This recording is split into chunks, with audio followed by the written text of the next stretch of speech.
বিষাক্ত কেমিক্যালে তৈরি হচ্ছে চট্টগ্রামের সুস্বাদু মেজবান, যে কয়েকটি বিশেষ কারণে চট্টগ্রাম বিখ্যাত। তন্মধ্যে অন্যতম মেজবান বা মেজজান শুধু দেশ নয়, চট্টগ্রাম মেজজান বিদেশেও সুপরিচিত। আর এটাকে কাজে লাগিয়ে চট্টগ্রামে গড়ে উঠেছে বহু হোটেল রেস্তোরাঁ। এবার ঠিক তেমনি এক হোটেলে খাদ্যদ্রব্য মিলেছে বিষাক্ত কেমিক্যাল ও ক্ষতিকর রং। দর্শক, আর এসব অপরাধের দায়ে বিসমিল্লাহ মেজদান নামক ওই প্রতিষ্ঠানকে 20,000 টাকা জরিমানা করেছে ভোক্তা অধিকার সংরক্ষণ অধিদপ্তর চট্টগ্রাম।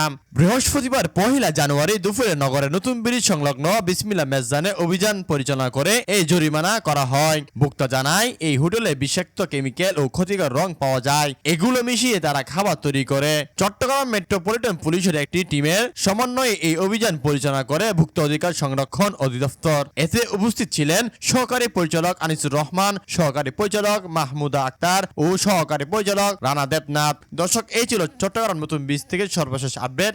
দেশ বিদেশের সব আপডেট সবার আগে পেতে চোখ রাখুন তৌকিরউদ্দিন আনিসের অফিসিয়াল ফেসবুক পেজ ও ইউটিউব চ্যানেলে।